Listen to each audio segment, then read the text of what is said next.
Hey everyone, I hope you're doing well. This video is going to be a little different, but it's different in a good way. So this may ramble a little bit, but I really wanted to answer the question. At age 6, when the beings visited me, the aliens or the Galactic Federation, did they impart some skills or some programming into me? So let's go back a little bit. At age 6, it was the last day of first grade. And I remember getting my ice cream, then running, then crossing the road back to my house. But then on my left side, a van was rushing down the street and ran over me. So I had all this head trauma, broken bones, I nearly bled out, and I spent a lot of time in the hospital with surgeries and other kind of stuff.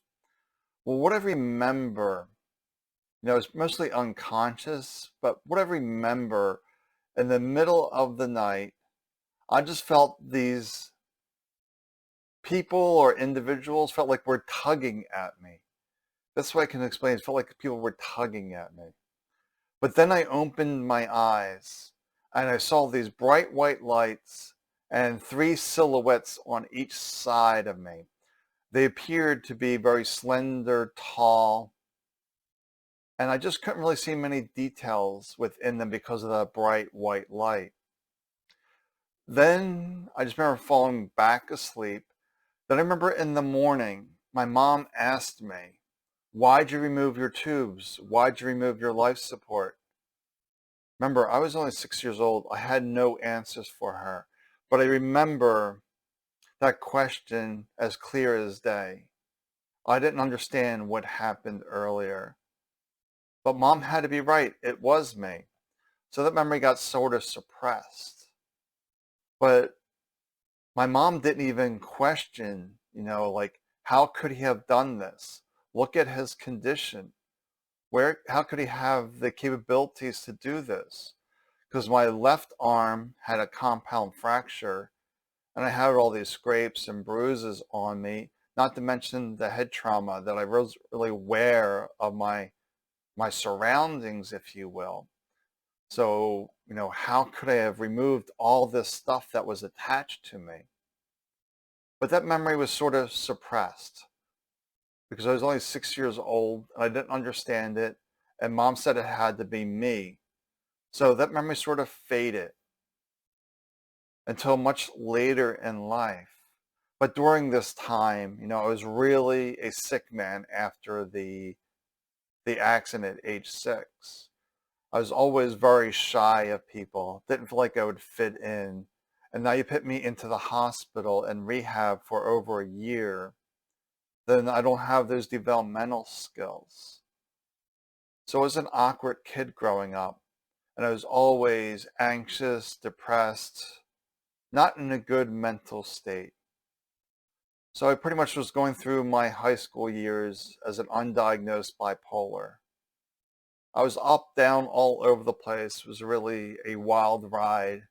And my parents didn't really know what to do with me. Sometimes I would miss a lot of school because I really didn't like being around people. And then I would go to the doctor. There'd be really nothing wrong with me and just be like, oh, it's just nerves. He'll be all right. But there was no psychologists or psychiatry coming for me. This is back in the 70s and early 80s. There was really no help. But so I eventually was diagnosed bipolar when I was suicidal in my 20s. I also had really bad migraines. So I had arthritis. I had psoriasis on a third of my body. My skin was really covered in this stuff, really caked in on like a third of my body. It was really bad. That didn't help with the self-confidence and things like that. Then losing the ability to walk from multiple sclerosis later in life. In my late 30s, lost ability for MS. I know the story's rambling a little bit, so let's dive into this. So eventually, I healed myself. I discovered through meditation that I had thoughts, but I wasn't my thoughts. If I'm not my thoughts, then who am I? I knew myself as spirit, as one with the one. And I just had this knowing that all my health issues were just simply over, that it was all done, finished. So when I met Lori about 6 years ago, she would always say, I would always say, we have the abilities to heal ourselves. And she would always say, now you're something special. People just don't overcome all this stuff so quickly. There's something special with you. So Lori had a theory that something happened to me, but I always dismissed it. Even in my first book, I didn't mention it at all. I didn't want people to say, oh, you're special. I could never do that and walk away. I want people to step into their power, that we're all consciousness, that we're all spirit, that we're all soul. And we have this innate strength within us. But this presents that question. How could I do this so quickly with no spiritual teachers, if you will, just myself, sitting there for 5 minutes a day? Like I didn't have this really complex, involved process. I just was just sitting there and quickly discovered that I had thoughts, but I wasn't my thoughts. So I did some other videos before, what happened to me at age 6, many years ago. It's time to re-explore this, I think, and just realize, because that Lori's theory there, that something happened to me at age 6, and watching Elizabeth April recently really got me back into this, my roots, if you will. Am I a star seed? Was I implanted with something programmed, enhanced, something? And Lori was just saying, well, just your spiritual evolution, that something happened that flipped it on. And that's what I feel like too. Something happened to flip it on. And for me, it was having a paranormal experience that I could not explain. And I have stories about this, how ghost hunting saved my life. Because I was a couch potato. Watched a lot of TV, ghost hunters. And I went on a ghost hunt and I had experiences I couldn't explain. This led me into a quest where I discovered meditation, and meditation brings inner peace. I needed inner peace. So it led me to that. But quickly from like meditation to like healthy in like weeks is sort of unheard of.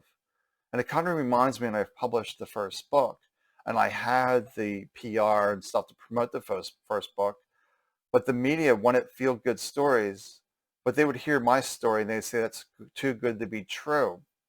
And for the first years of my healing, I would frequently hear that your healing is too good to be true, that I had all these incurable conditions, that I wasn't misdiagnosed. My mental health records from this teaching hospital in Philadelphia were several phone books thick. I mean, it was really thick stuff. And then with the MS and everything else I had lots and lots of medical records. And it was quickly gone. Like no more medicine, no doctors, no nothing. It was like snap back into who I really was. And we all have this inherent strength to do that if we get the mind out of the way. That's the big thing, is getting rid of that head trash, these opinions, these beliefs that are preventing us from knowing us, the true self. And I don't like to say higher self or anything that gets us looking outside of ourselves. It's really our divine essence, our true self, connected to all that is. So when I really been tapping into this recently, like who did I contact with? What really happened at age 6? Who am I? Really diving into this. And I just feel like I'm just here to remind people that, yes, you can do this. And I have these abilities that I cannot explain. When I tune into people, it feels like I'm merging with them and merging with the greater essence of the one, and then washing all this stuff away. And the more I do this, there seems to be a quickening happening when I'm working with individuals, that I'm creating a spark within them. I'm just wiping that stuff out and creating that spark. So now I'm creating this spark in this new group that I'm creating, the Vibrant Soul Society, that we're all this vibrant soul. We are this divine essence. It's simply the mind that has us confused. Like I played this character for 38 years of a man with multiple sclerosis, bipolar, PTSD, psoriasis, migraines, arthritis. This was my story. I am MS. I have bipolar. I have this. I have that. Completely identified with that. And we become that character. So I'm just wondering at age 6, where, talking to, listen to Elizabeth April, they cannot directly interfere, but they can do things to assist. So they put this program in, just say they put in this program at age 6, that if I had this spiritual evolution, this spiritual growth, where I'd be curious to explore a paranormal event, then that would trigger something, it would open something up. Because I'm sure there's many people that have been on ghost hunts say, well, that was fun, and they don't explore further. They just let it go at that. But I did explore further, and that really did something. It put me on a different timeline, a different path. So I'm really here to remind people, hey, you have this divine essence within you. We need to release the mind. And you just can't snap out of it. You just can't let it go. It doesn't work that quickly for most people. I was fortunate to do it so quickly, which is a little unusual that I could drop it so quickly. I've met people who have been meditating for 10, 20 years, and they haven't tapped into their essence. So it's real interesting that I get people to tap into their essence very quickly in my my sessions and these group healings that I do and everything that's involved with that. So I invite you to join that society if it feels called to you. If not, it's all fine. I create these videos. I'm curious to hear your comments on what you think. Was I programmed? What happened to me at age 6 with these 6 beings? And when they were ultimate, at first I was seeing, from that incident, they were showing me you didn't need all this outside stuff. So they were disconnecting stuff to show that, I could sustain myself without this outside help, that I didn't need all this outside stuff. But I was only 6, so I couldn't understand that we have all the resources within us. And the outside world is just our aids or tools or helpers. So that life support was keeping me alive.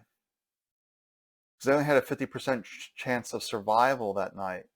When I talked to my mom many years later, like, how close was I to death? And she said it was 50-50. They didn't know if you were going to make it through the night. But yet that night, all my stuff was removed. Interesting. And I was fine. Of course, they put everything back on when they discovered that I was disconnected from everything. And then Mom questioning me about why I did that. Well, of course I didn't do that. But I think there was more to it than this. The disconnection was actually instilling something within me that could be triggered if I took some actions that would spark that opening. So I'm not really sure where this talk is going. I thought it was interesting to explore. So I've been sitting in this space recently, and Lori mentioned the other day, like, in the middle of the night, you were having a conversation with someone. She just kept saying in this little voice I do, yeah, I know. Yeah, I understand. I know. I understand what needs to be done.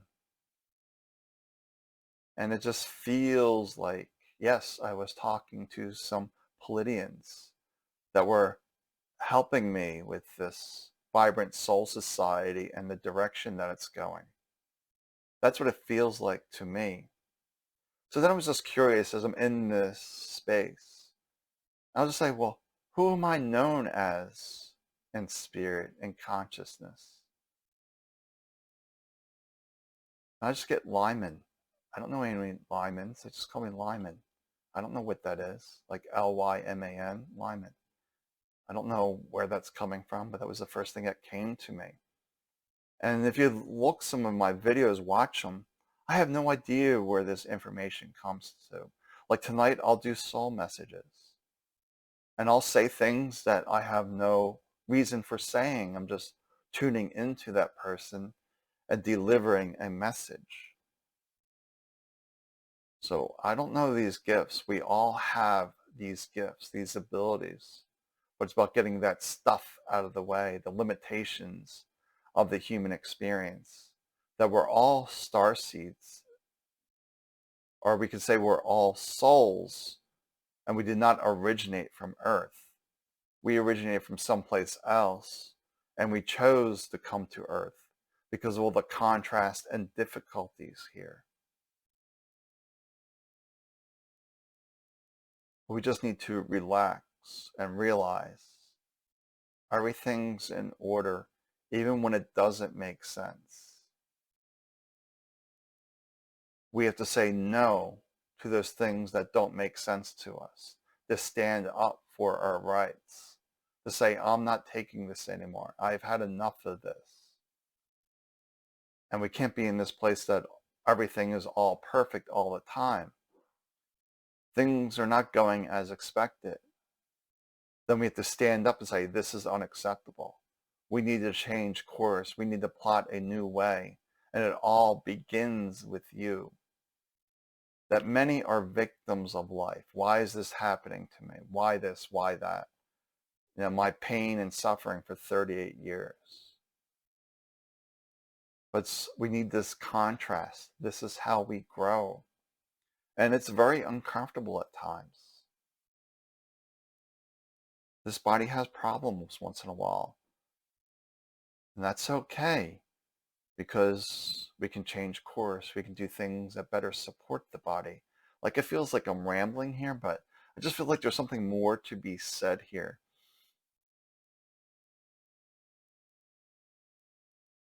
And I mentioned in the other video, the first video, people were asking me at one time, who are the aliens? Who are these beings? And it still feels this way to me, the Orsho Society. They're not well known in the universe. They're a small, very advanced race in consciousness. And they work with the Pleiadians in consciousness technology. It's almost that I'm not working directly with them per se, like in person.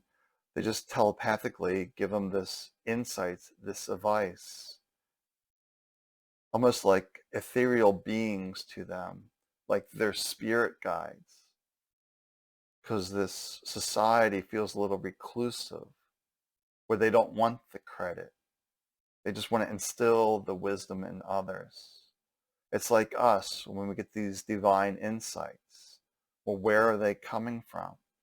Sometimes they're coming from our ancestors, past guides, angels, whatever it is, where we just have this aha moment, where this spark of genius comes that you didn't know. It almost feels like they're doing the same things with the Pleiadians, giving these insights, these little whispers, these little nudges, because they don't want the credit. They just want to step back and help in the assist of consciousness. The purity of consciousness is what's coming to me. That there's a lot of impurities from the mental biases and the difficulties of life. But we're just relaxing. That's the best thing we can do, is just to relax, is allow that mind to settle and allow that wisdom to flow through you. I always describe it, like our mind puts up like this umbrella saying, no thanks, I don't want this wisdom. I want to go my own way. I want to go figure it out. But we don't need to figure it out. We need to relax and trust what arises within us. For we're all connected to all that is. And it makes no sense. But we just need to relax. And this is an interesting insight I'm getting here. Just coming to me. What I'm feeling with the Vibrant Soul Society is even though I just began, it doesn't feel like my plan's big enough. I can't explain it. It just feels like my plan isn't big enough for the Vibrant Soul Society. It feels like I need to add more seats, more bandwidth, more something. That this is an important time to bring the vibrant souls together, my tribe, whoever that may be that falls into that group, that needs to hear these insights, this wisdom, or just to directly connect with me. When I do these sessions, these group sessions, and I merge with them, and I bring through this energy of consciousness, the purity of consciousness, the divine essence. Because I'm only making $11 monthly for these founding members. It's very low cost. And I'll be there live numerous times during the week.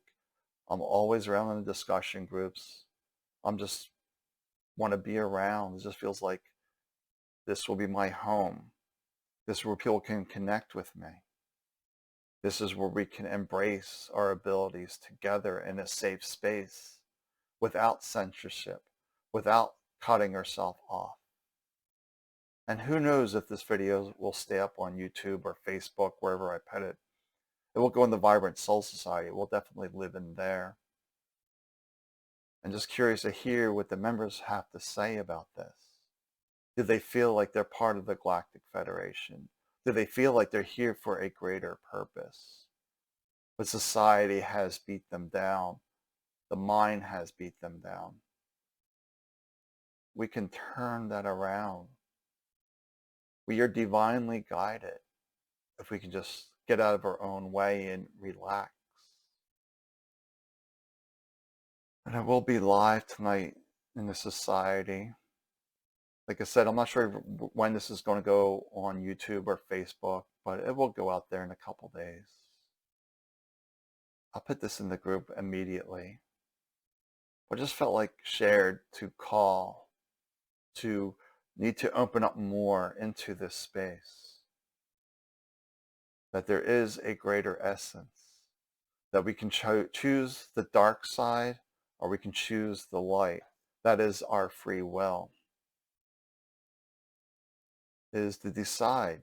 Sometimes you may need that darkness to really remember who you are. In my case, I had to go through hell for 38 years to discover that I am that light.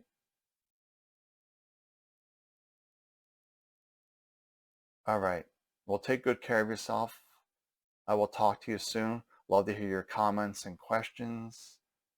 Like to hear your inputs on this.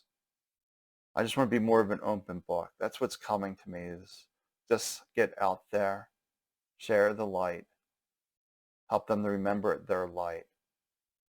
And maybe it really isn't the Vibrant Soul Society. Maybe it's the Vibrant Starseed Society. I don't know. But the soul feels right, because we are soul. Be well.